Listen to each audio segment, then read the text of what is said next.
কৰি নাৰীৰ মৰ্যাদা অধিকাৰ আজি আমি আইনী সুৰক্ষা প্ৰদান কৰিব পাৰিছোঁ। 1,65,000 নিযুক্তিৰ পিছত আৰু 2 লাখ চৰকাৰী চাকৰি দিয়াৰ দিশত আমাৰ ৰাজ্য চৰকাৰে দ্ৰুত গতিত আগবাঢ়িছে। গুৱাহাটী বিমানবন্দৰৰ কাষত নতুন ছেটেলাইট চিটিৰ সংকল্পৰে ভাৰতৰ অগ্ৰণী ভাৰতৰ আগশাৰীৰ ৰাজ্যসমূহৰ লগত আমাৰ ৰাজ্যখনক থিয় কৰাৰ সংকল্পৰে আজি আমি ধাৱমান হৈছোঁ। 112ৰ দৰে সেৱাক আধুনিক ৰূপ দি আৰ্তজনৰ কাষত থিয় দিয়াৰ বাবে আজি আমি সংকল্প গ্ৰহণ কৰিছোঁ। এই 100টা দিনৰ ভিতৰতেই ইণ্ডিয়ান ইনষ্টিটিউট অফ মেনেজমেণ্ট গুৱাহাটীত মুকলি কৰি আমি অসমৰ বিকাশৰ জয়যাত্ৰাক অব্যাহত ৰাখিব পাৰিছোঁ। শ্ৰদ্ধাৰ ৰাইজ, স্বাধীনতা দিৱসৰ আজিৰ পবিত্ৰ দিনটোত মই এক নতুন সংকল্পৰ কথা ঘোষণা কৰিব খুজিছোঁ। অহা 5টা বছৰত বিকশিত অসম 2047 এই শিৰোনামেৰে 50,000 কোটি টকা আমাৰ ৰাজ্যৰ বিভিন্ন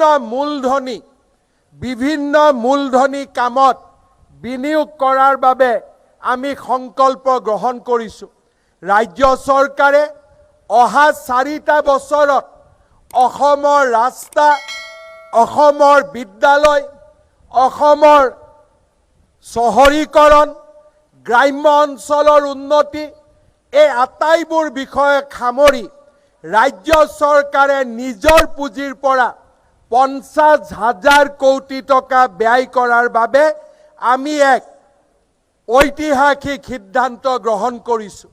আৰু এই সময়ছোৱাৰ ভিতৰতে অহা 5 বছৰত ভাৰত চৰকাৰৰ পৰাও আমি 1 লাখ কোটি টকাৰ সম্পদ বা ধনৰাশি মূলধনী ব্যয়ৰ বাবে আনিবলৈ আমি সংকল্প লৈছোঁ।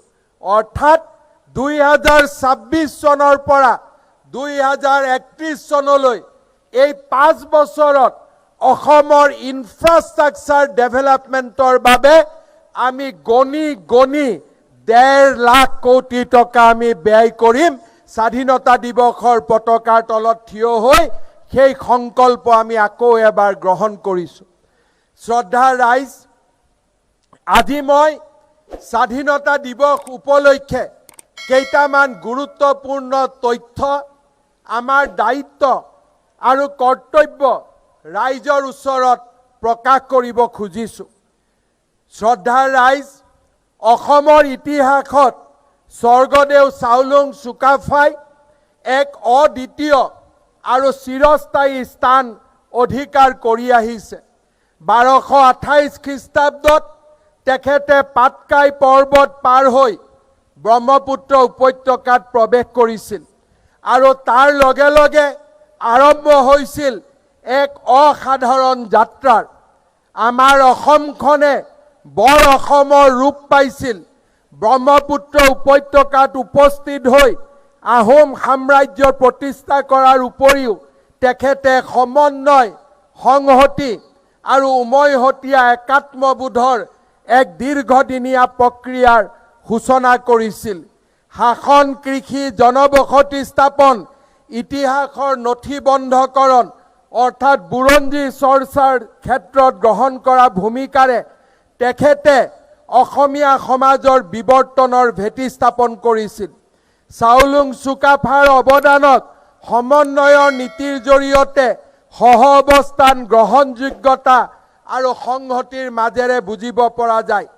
তেখেতৰ এই নীতি আজিও অসমৰ পৰিচয় আৰু সভ্যতাৰ ঐতিহ্যৰ সৈতে গভীৰভাৱে জড়িত হৈ আছে। শ্ৰদ্ধাৰ ৰাইজ, 2028 চন ব্ৰহ্মপুত্ৰ উপত্যকালৈ চাওলুং চুকাফাৰ আগমনৰ 800 বছৰ পূৰ্ণ হ'ব। মই ঘোষণা কৰিবলৈ পাই সুখী হৈছোঁ যে ৰাজ্য চৰকাৰে চাওলুং চুকাফাৰ অসমলৈ আগমনৰ 8 বছৰ পূৰ্ণ হোৱাৰ এই ঐতিহাসিক ক্ষণটোক এক বিশাল আৰু অভূতপূৰ্ব আয়োজনেৰে সগৌৰৱেৰে উদযাপনৰ পৰিকল্পনা কৰিছে। এই আয়োজন হ'ব চুকাফা আৰু অসমীয়া জাতিৰ ঐতিহাসিক তথা সাংস্কৃতিক ঐতিহ্যক সমগ্ৰ ভাৰতবৰ্ষ আৰু বিশ্ববাসীৰ সন্মুখত তুলি ধৰাৰ এক সোণালী সুযোগ। মই অসমবাসী ৰাইজৰ ওচৰত আহ্বান জনাম, চাওলুং চুকাফাৰ 8 বছৰ অসম আগমনক ৰাজ্য চৰকাৰে পালন কৰাৰ ক্ষেত্ৰত ৰাইজৰ পৰামৰ্শ আৰু কি ধৰণে আমি পালন কৰিম তাৰ বিষয়ে সমূহ ৰাইজৰ পৰামৰ্শ আজিৰ এই স্বাধীনতা দিৱসৰ মঞ্চৰ পৰাই মই আহ্বান কৰিছোঁ। শ্ৰদ্ধাৰ ৰাইজ, 2028 বৰ্ষটো অসমৰ কাৰণে আন এক ঐতিহাসিক আৰু গুৰুত্বপূৰ্ণ। এই বছৰটোতে 1828 চনত গোমধৰ কোঁৱৰৰ নেতৃত্বত ব্ৰিটিছৰ বিৰুদ্ধে হোৱা বিদ্ৰোহৰ 200 বছৰ সম্পূৰ্ণ হ'ব। অসমৰ স্বাভিমান ৰক্ষাৰ বাবে যুঁজ হোৱা যুঁজখনৰ এই 200 বছৰ পূৰ্তিকো ৰাজ্য চৰকাৰে বিশেষভাৱে পালন কৰাৰ বাবে সিদ্ধান্ত গ্ৰহণ কৰিছে। শ্ৰদ্ধাৰ ৰাইজ, আজিৰ এই দিনটোতে মই আমাৰ ৰাজ্যত 8খন নতুন সমজিলা গঠনৰ প্ৰস্তাৱো আনুষ্ঠানিকভাৱে ঘোষণা কৰিছোঁ। আমাৰ ৰাজ্যত ইতিমধ্যে 78খন সমজিলাৰ অধিসূচনা জাৰি কৰা হৈছিল। ইয়াৰ 49খন সমজিলা আনুষ্ঠানিকভাৱে উদ্বোধন কৰা হৈছে। আজি স্বাধীনতা দিৱসৰ এই শুভক্ষণত মই ৰাজ্যত নতুনকৈ আৰু 8খন সমজিলা গঠনৰ সিদ্ধান্ত ঘোষণা কৰিছোঁ।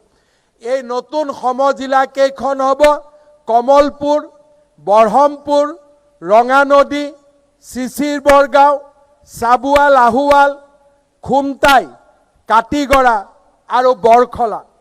শ্ৰদ্ধাৰ ৰাইজ, এই বছৰটোত আমাৰ ৰাজ্যত আমি পুনৰ খেল মহাৰণ নতুনকৈ পালন কৰাৰ সিদ্ধান্তও গ্ৰহণ কৰিছোঁ।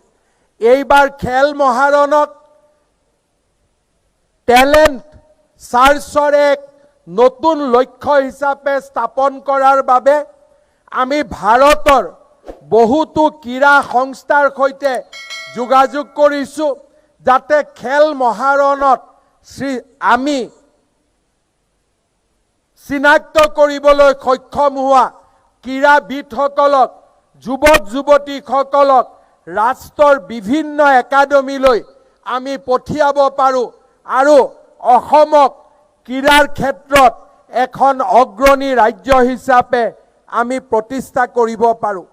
শ্ৰদ্ধাৰ ৰাইজ, এই বছৰটোত আমি 50টাতকৈও অধিক জটিল ৰোগ চিনাক্ত কৰি 18 বছৰৰ তলৰ শিশুসকলৰ চিকিৎসা সম্পূৰ্ণ বিনামূলীয়া কৰাৰ বাবে আমি লোৱা প্ৰচেষ্টাক আৰু অধিক শক্তিশালী কৰিবলৈ আমি সিদ্ধান্ত গ্ৰহণ কৰিছোঁ।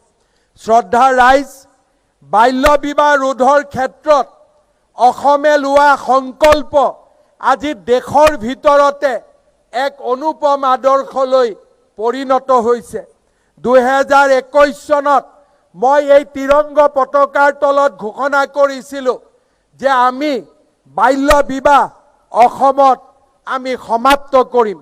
যোৱা 5টা বছৰত 12,194টা গোচৰ ৰুজু হোৱাৰ লগতে 11,099 জন লোকক আমি বাল্য বিবাহত অপৰাধত গ্ৰেপ্তাৰ কৰিছিলোঁ। ইয়াৰ পিছতে আমি দেখা পাইছিলোঁ যে ৰাজ্যত বাল্য বিবাহ অভাৱনীয়ভাৱে হ্ৰাস পাইছিল আৰু কলেজ ইউনিভাৰ্চিটিত ছাত্ৰীৰ নামভৰ্তি অভাৱনীয়ভাৱে বৃদ্ধি পাইছিল। আজিৰ এই দিনটোতে মই অসম আৰক্ষীক 1 নৱেম্বৰৰ পৰা 30 দিন বাল্য বিবাহৰ বিৰুদ্ধে এক আপোচবিহীন সংগ্ৰামত লিপ্ত হ'বলৈ নিৰ্দেশ জাৰি কৰিছোঁ। এই সংগ্ৰামে সকলো পৰ্যায়ৰ বাল্য বিবাহৰ অপৰাধীক আইনৰ সন্মুখলৈ লৈ অহাৰ বাবে কাম কৰিব আৰু এই সংগ্ৰাম আপোচবিহীনভাৱে আমি আগবঢ়াই লৈ যাম। শ্ৰদ্ধাৰ ৰাইজ, এই সময়ছোৱাত আমি আৰু এক নতুন সামাজিক ব্যাধিৰ সন্মুখীন হৈছোঁ। যোৱা নিৰ্বাচনৰ সময়ত, আশীৰ্বাদ যাত্ৰাৰ সময়ত আৰু যোৱা কেইটামান দিনত বানপানীৰ সময়ত ৰাইজৰ মাজলৈ যোৱাৰ সময়ত মই বহু এনে যুৱতীৰ লগত কথা পতাৰ সৌভাগ্য নহয়, দুৰ্ভাগ্য হৈছিলে, যিসকলক স্বামীয়ে বিবাহৰ পিছত পৰিত্যাগ কৰিছিলে। চৰকাৰী কৰ্মচাৰী, যিসকলে চৰকাৰী চাকৰি কৰি আছে, তেওঁলোকে প্ৰথমগৰাকী পত্নীক ডাইভোৰ্চ নিদিয়াকৈ আন মহিলাৰ লগত ইনফৰ্মেলি অনানুষ্ঠানিকভাৱে বিবাহত আবদ্ধ হৈছে। প্ৰথমগৰাকী পত্নীৰ কৰুণ বিননিয়ে আমাৰ সকলোৰে হৃদয় স্পৰ্শ কৰে। আজিৰ স্বাধীনতা দিৱসৰ পতাকাৰ তলত থিয় হৈ আমি সিদ্ধান্ত গ্ৰহণ কৰিছোঁ যে যিকোনো চৰকাৰী কৰ্মচাৰীয়ে যদি প্ৰথমগৰাকী পত্নীক পৰিত্যাগ কৰে, প্ৰথমগৰাকী পত্নীয়ে চৰকাৰক আবেদন কৰাৰ লগে লগে সেই চৰকাৰী কৰ্মচাৰী বিষয়াৰ দৰমহাৰ 20% আমি কৰ্তন কৰি সেই পৰিত্যক্তা পত্নীৰ একাউণ্টত আমি জমা দিম, যাতে সেইগৰাকী পত্নীয়ে নিজৰ জীৱন নিৰ্বাহ কৰিব পাৰে। মই বেচৰকাৰী খণ্ডত কাম কৰা কৰ্মচাৰীসকলৰ ক্ষেত্ৰতো এই নিয়ম শৃংখলিত কৰাৰ বাবে এখন আইন বিধানসভাত অনাৰ বাবে প্ৰস্তাৱ গ্ৰহণ কৰিছোঁ। শ্ৰদ্ধাৰ ৰাইজ, বহু বিবাহ আৰু বাল্য বিবাহ এই দুইটা সামাজিক ব্যাধি নিৰ্মাণ নকৰালৈকে আমি ক্ষান্ত নহওঁ। এয়া অসমৰ মা শক্তিৰ ওচৰত, মাতৃশক্তিৰ ওচৰত মোৰ সংকল্প। স্বাধীনতা দিৱসৰ ত্ৰিৰংগ পতাকাৰ তলত থিয় হৈ মই আকৌ এবাৰ ঘোষণা কৰিছোঁ। শ্ৰদ্ধাৰ ৰাইজ, শাসনলৈ দ্বিতীয়বাৰ উভতি অহাৰ পিছত কেইটামান দিন আগতে অসমৰ উচ্চ পদস্থ চৰকাৰী বিষয়াসকলৰ লগত এক আলোচনাত মই মিলিত হৈছিলোঁ। ডিজিটেল পদ্ধতি আৰু ই-ফাইল ব্যৱস্থা আৰম্ভ হোৱাৰ কাৰণে আমি বুজি পোৱা হ'লোঁ যে আমাৰ সচিবালয়ত কিমানখন কাগজ জমা হৈ আছে। যোৱা দুটা দিনত মই দুটা বিভাগ পৰ্যালোচনা কৰিছিলোঁ আৰু দেখা পাইছিলোঁ মাত্ৰ দুটা বিভাগতে প্ৰায় 12,000 এপ্লিকেশ্যন, 12,000 নথি অমীমাংসিত হৈ আছে। আমাৰ চৰকাৰত 38টা বিভাগ আছে। অৰ্থাৎ আমি যদি অনুমান কৰিব পাৰোঁ, তেতিয়াহ'লে আমি স্বীকাৰ কৰাত মোৰ কোনো বেয়াও লগা নাই যে আজি আমাৰ ৰাজ্যৰ সচিবালয়ত 1 লাখ নথি পেণ্ডিং হৈ আছে। অৰ্থাৎ 1 লাখ জনতাৰ হুমুনিয়া, 1 লাখ জনতাৰ বেদনা আৰু 1 লাখ জনতাৰ কষ্ট ছেক্ৰেটেৰিয়েটৰ ফাইলৰ মাজত সীমাবদ্ধ হৈ আছে। আৰু যদি আমি এই হিচাপ সঞ্চালকালয় আৰু ডিচি কোৰ্টলৈকে যদি আগবঢ়াই লৈ যাওঁ, মই অনুমান কৰিব পাৰোঁ যে আমাৰ ৰাজ্যত 5 লাখতকৈও বেছি এপ্লিকেশ্যন, বেছি ফাইল আজিৰ দিনটোত পেণ্ডিং হৈ আছে। নিষ্পত্তিৰ আশাৰে ৰাইজে অপেক্ষা কৰি আছে। মই ৰাজ্যৰ মুখ্য সচিব আৰু অতিৰিক্ত মুখ্য সচিবসকলৰ নেতৃত্বত এখন কমিটি গঠন কৰি দিম, যাৰ দ্বাৰা মিশন সদ্ভাৱনা প্ৰজেক্ট সদ্ভাৱনা আমি 2 অক্টোবৰৰ পৰা আৰম্ভ কৰিম আৰু 2 অক্টোবৰৰ পৰা 31 জানুৱাৰীৰ ভিতৰত অসমৰ চৰকাৰী ফাইল চৰকাৰী নথি চৰকাৰী এপ্লিকেশ্যন যিমানবোৰ পেণ্ডিং হৈ আছে সেক্ৰেটাৰিয়েট ডাইৰেক্টৰেট আৰু ডিস্ট্ৰিক্ট অফিচত তাক আমি মিশন মুডত আমি নিষ্পত্তি কৰিম চৰকাৰী বিষয়াসকলক মই আকৌ এবাৰ সতৰ্ক আৰু সাৱধান কৰি দিব বিচাৰিছো আমাৰ ৰাইজ পৰিৱৰ্তন হৈছে ৰাইজৰ সহিষ্ণুতা আৰু ৰাইজৰ ধৈৰ্যৰ পৰীক্ষা লোৱাৰ সময় এতিয়া পাৰ হৈ গ'ল কোনোবা চৰকাৰী বিষয়া আৰু চৰকাৰী কৰ্মচাৰীয়ে যদি ভাবে যে এতিয়াও ৰাইজৰ ধৈৰ্য আৰু ৰাজ্যৰ সহিষ্ণুতাৰ পৰীক্ষা লোৱাৰ সময় আছে তেতিয়ালে মই কম যে তেওঁলোকে মূৰ্খৰ স্বৰ্গত বাস কৰিছে এতিয়া ডিজিটেল যুগত ৰাইজ সতৰ্ক ৰাইজ সক্ৰিয় যদি আহিবলগীয়া ধুমুহাৰ পৰা আমি নিজক বচাব বিচাৰো তেতিয়াহলে প্ৰতিজন চৰকাৰী বিষয়া মন্ত্ৰী আমুলাই ৰাইজৰ সেৱাৰ কামত নিজকে নিয়োগ কৰিব লাগিব তাৰ কোনো বিকল্প মই অন্তত দেখা পোৱা নাই শ্ৰদ্ধাৰ ৰাইজ এই একেই চিন্তাৰে অহা ডিসেম্বৰ মাহৰ পৰা আমি মিশন বসুন্ধৰা 4.0 আমি আৰম্ভ কৰিম শ্ৰদ্ধাৰ ৰাইজ আজিৰ এই দিনটোতে মই আকৌ এটা ঐতিহাসিক ক্ষণৰ কথা আলোচনা কৰিব খুজিছো 1901 চনত উচ্চ শিক্ষাৰ আৰম্ভণিৰে অসমত কটন কলেজৰ জন্ম হৈছিল আজি 2026 চন অৰ্থাৎ কটন কলেজে 125 বছৰৰ গৌৰৱময় ঐতিহ্য পূৰ্ণ কৰিলে কটন কলেজৰ শৈক্ষিক বিকাশৰ এই গুৰুত্বপূৰ্ণ খণ্ডটোত মই কটন মহাবিদ্যালয়ৰ উন্নয়নৰ বাবে 100 কোটি টকা ঘোষণা কৰিছো ৰাজ্যৰ উচ্চ শিক্ষা জগতখনক নেতৃত্ব দিয়া কটন কলেজৰ উদাহৰণে ৰাজ্যৰ উচ্চ শিক্ষা জগতখনক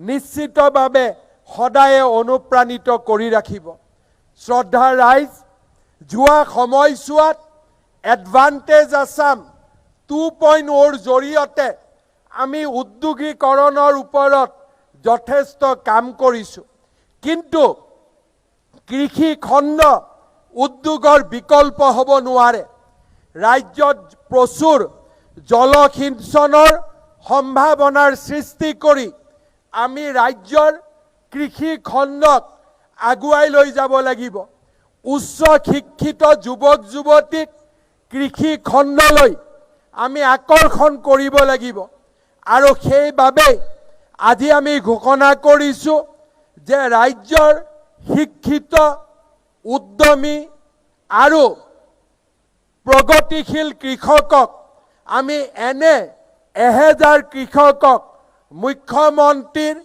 কৃষি উৎকৰ্ষ বঁটা প্ৰদান কৰিম 10,000 অহা 5 বছৰত 10,000 আৰু এই বছৰত 1000 কৃষকক আমি নগদ 1 লাখ টকাৰে এনেকৈ সন্মানিত কৰাৰ বাবে আমি সিদ্ধান্ত গ্ৰহণ কৰিছো শ্ৰদ্ধাৰ ৰাইজ আজিৰ দিনটোত ৰাজ্য চৰকাৰে আৰু এক নতুন সিদ্ধান্ত গ্ৰহণ কৰিছে আমাৰ যুৱ প্ৰজন্ম আমাৰ ভৱিষ্যত মই জেনজি জেন আলফা এই কনসেপ্ট বিলাকক মই বিশ্বাস নকৰো এইবিলাক হৈছে ইউৰোপিয়ান সংস্কৃতিৰ পৰা অহা একোটা কনসেপ্ট কিন্তু আমাৰ জীৱনৰ বাবে আমাৰ পুত্ৰ আৰু কন্যাতকৈ ডাঙৰ একোৱেই হ'ব নোৱাৰে আমাৰ নতুন প্ৰজন্মৰ বাবে সকলো কাম কৰাৰ আৰু ৰাজ্যৰ সম্পদক ব্যৱহাৰ কৰাৰ আমাৰ দায়িত্ব আছে মোৰ বাবে বিদ্যালয়ত মহাবিদ্যালয়ত পাঠ কৰা অধ্যয়ন কৰা বিশ্ববিদ্যালয়ত অধ্যয়ন কৰা তেওঁলোক জেন জি জেন আলফা নহয় মোৰ বাবে তেওঁলোক মোৰ পুত্ৰ মোৰ বাবে তেওঁলোক মোৰ কন্যা।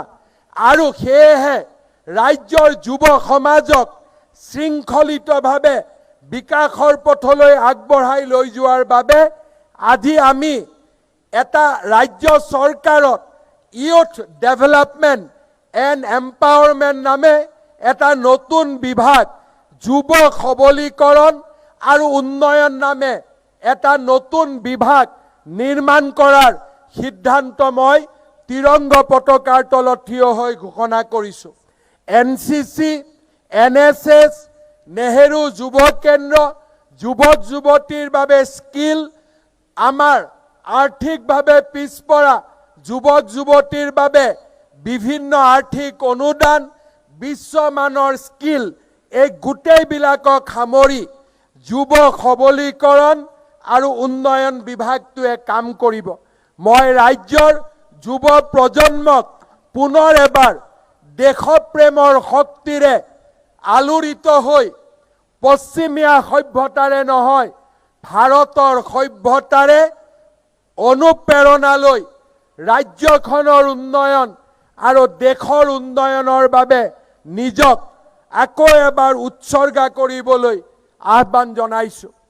শ্ৰদ্ধাৰ ৰাইজ, যোৱা বিধানসভাত আমি এক সিদ্ধান্ত গ্ৰহণ কৰিছিলোঁ যে আমাৰ মঠ মন্দিৰ দেৱালয়ৰ আশে পাশে মাত্ৰ অসমত 3টা প্ৰজন্ম বাস কৰা ব্যক্তিয়েহে মাটি কিনা বেচা কৰিব পাৰিব। এই আইন সফলভাৱে গৃহীত হোৱাৰ পিছত আজি মই ঘোষণা কৰিব খুজিছোঁ যে আমাৰ ৰাজ্যৰ 40টা ৰেভিনিউ চাৰ্কুলত অৰ্থাৎ 40টা ৰাজহ চক্ৰত